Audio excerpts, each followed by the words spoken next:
성도 여러분 안녕하십니까? 2021년 9월 23일 목요 새벽 말씀 함께 나누겠습니다. 오늘 함께 나눌 하나님 말씀은 디모데전서 2장 1절에서 15절까지의 말씀입니다. 본문에서는 기도의 의무에 대한 것과 주님의 교회를 질서 있게 세우기 위해 어떻게 해야 하는지에 대한 말씀 함께 나누겠습니다. 첫째, 기도의 의무를 다해야 합니다. 본문 1절에 보시면 그러므로 내가 첫째로 권하노니 모든 사람을 위하여 간구와 기도와 도고와 감사를 하되라고 하였습니다. 바울 사도는 첫째로 권한다고 하면서 모든 사람을 위한 간구, 기도, 도고, 감사를 하라 하였습니다. 이 네 가지는 모두 기도를 세분화하여 설명한 것입니다. 간구라는 것은 우리의 필요를 요청하는 것이고 기도는 하나님께 예배하고 찬송하는 것입니다. 또한 도고는 중보의 기도이며 감사는 하나님께서 행하신 일에 대해 감사하는 것입니다. 바울은 디모데에게 목회에서 가장 중요한 것은 기도다. 지금 이것을 말씀하고 있는 것입니다. 목회에서 가장 중요한 것은 뭐니 해도 기도입니다. 목회뿐만 아니라 신앙생활에서도 가장 중요한 것은 기도입니다. 초대교회가 집사들을 세운 이유도 기도 때문이죠. 사도들이 기도와 말씀에 전념하기 위해서 이들을 세웠다 하였습니다. 기도보다 더 중요한 일은 없습니다. 구제도 중요하고 교회 여러 가지 일들도 중요하지만 기도보다 더 중요하지는 않습니다. 에베소서 6장 18절에서는 성도가 갖추어야 할 영적 전시갑주에 대해 말씀하면서 모든 기도와 간구를 하되 항상 성령 안에서 기도하고 이를 위하여 깨어 구하기를 항상 힘쓰며 여러 성도들을 위하여 구하라라고 하였습니다. 계속해서 기도하라고 말씀하시죠. 마귀의 공격을 이길 수 있는 영적인 무기는 바로 기도입니다. 예수님도 기도에 대한 말씀 얼마나 많이 하셨습니까? 대표적인 것이 마태복음 7장 7절이죠. 구하라 그리하면 너희에게 주실 것이요. 찾으라 그리하면 찾아낼 것이요. 문을 두드리라 그리하면 너희에게 열릴 것이라고 하셨습니다. 무엇이든 기도할 때 그것을 얻게 됩니다. 닫힌 문도 기도하면 열리고 잃어버렸던 것도 기도하면 찾게 되는 것. 그것이 주님의 약속의 말씀입니다. 에베소는 목회하기 참 어려운 곳이었습니다. 그런 곳에서 디모데에게 바울 사도가 제일로 권면한 것은 기도였습니다. 왜냐하면 기도할 때 하나님의 능력이 임하기 때문입니다. 기도할 때 병든 자가 낫고 기도할 때 기적이 일어나고 기도할 때 지혜가 임하며 기도할 때 마음의 평안을 누리며 우리가 승리할 수 있습니다. 성도가 당하는 모든 문제의 답은 기도에 있습니다. 야고보서 4장 2절에서는 너희가 얻지 못하면 구하지 않기 때문이오라고 하였습니다. 이 말은 우리가 기도하면 어떤 문제든 다 극복할 수 있음을 말합니다. 본문 2절에 보시면 임금들과 높은 지위에 있는 모든 사람을 위하여 하라라고 하였습니다. 기도의 범위를 말하죠. 성도들은 나라의 위정자들을 위해서 기도해야 합니다. 그런데 그 위정자가 기독교를 박해하는 자라도 그들을 위해 기도해야 합니다. 3절에 보시면 그것이 하나님 앞에서 선하고 받으실 만한 것이 된다고 하였습니다. 또 4절 보시면 하나님은 모든 사람이 구원을 받으며 진리를 아는 데 이르기를 원하신다고 하셨습니다. 이것은 우리가 모든 사람을 위하여 기도할 때 하나님이 그 구원을 모든 사람 가운데 이루어신다는 것을 의미합니다. 하나님이 바라시는 것은 성도들이 모든 사람들의 구원을 위해 기도하는 것입니다. 그러므로 우리의 기도가 좀 넓어져야 합니다. 우리는 나와 가까운 가족, 이웃, 교회 성도들, 그리고 지역사회와 나아가 나라를 다스리는 위정자들에게까지도 기도를 넓혀야 합니다.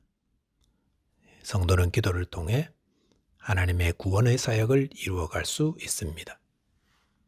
두 번째는 하나님의 뜻을 따라 교회를 세워야 합니다. 본문 9절과 10절에 보시면 또 이와 같이 여자들도 단정하게 옷을 입으며 소박함과 정절로서 자기를 치장하고 따은 머리와 금이나 진주나 값진 옷으로 하지 말고 오직 선행으로 하기를 원하노라. 이것이 하나님을 경외한다 하는 자들에게 마땅한 것이니라라고 하였습니다.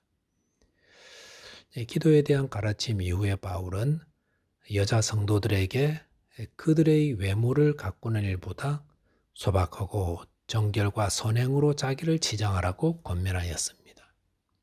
이것은 여성들이 외적인 아름다움을 가꾸는 것보다 내적인 아름다움을 가꾸라 이렇게 권면하는 것입니다. 그러면서 11절 12절 보시면 여자는 일체 순종함으로 조용히 배우라.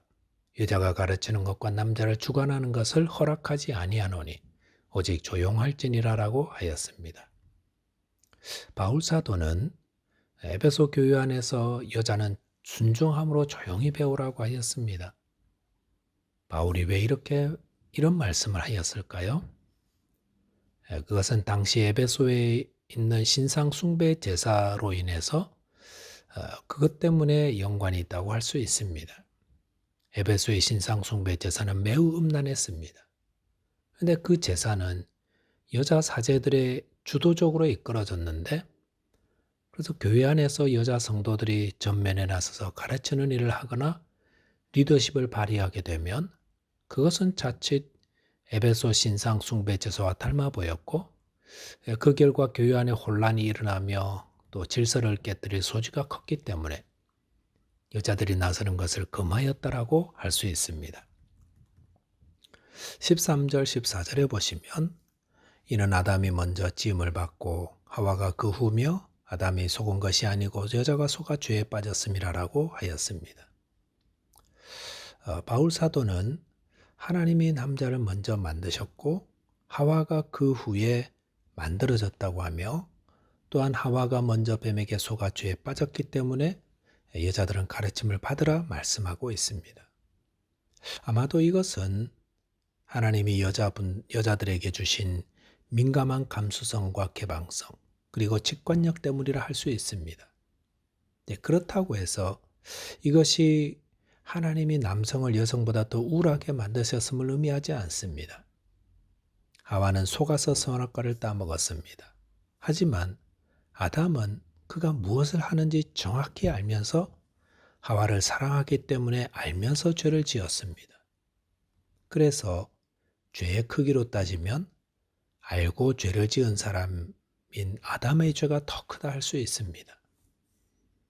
윌리엄 바클레이는 본문을 주석하면서 바울이 가르친 여성에 대한 말씀은 당시 사회적 배경을 고려해서 읽어야 하며 바울 전체 서신서의 가르침 안에서 교훈을 발견해야 한다고 하였습니다.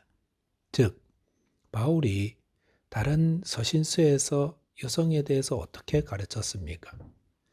바울은 갈라디아 교회에 보낸 편지인 갈라디아서 3장 28절에서 너희는 유대인이나 헬라인이나 종이나 자유인이나 남자나 여자나 다 그리스도 예수 안에서 하나이니라라고 하였습니다. 바울은 예수 안에서 남자와 여자는 다 동등하다고 하였습니다. 남녀 불문하고 모든 사람이 교회 안에서 다 하나이며 하나님이 주신 은사와 역할을 따라 섬겨야 한다라는 의미입니다. 성경에서 훌륭한 여성 리더들이 얼마나 많이 있었습니까? 디모데를 길러낸 사람은 그의 어머니와 외조모인 로이스와 유니게였습니다. 아볼로라는 유명한 설교가를 키워낸 사람도 브리스길라와 그녀의 남편인 아굴라의 합작이었습니다. 로마서 16장에서 바울은 그를 도운 여러 여성들의 이름을 열거하면서 그들로 인해 사역을 감당할 수 있었다고 지어하였습니다. 이것은 남자든 여자든 누구든 주님의 교회를 위해 모두 하나같이 하나님을 섬길 수 있음을 말합니다. 말씀을 정리하겠습니다. 성도는 기도를 통해 하나님이 맡기신 사명을 잘 감당할 수 있습니다. 또한 하나님이 내게 주신 은사와 역할을 따라 주님의 교회를 세워야 하겠습니다. 기도하겠습니다. 하나님 아버지, 기도하라시는 주님의 말씀을 들었사오니 기도하며 주님의 뜻을 이루게 하여 주옵소서. 또한 저희에게 주신 은사와 역할을 따라 주님을 섬김으로 주님의 나라를 세워가는 자 되게 하여 주옵소서. 우리 주 예수 그리스도 이름 의지하여 기도하옵나이다. 아멘. 오늘도 기도와 말씀으로 승리하는 하루 되시기 바랍니다. 감사합니다.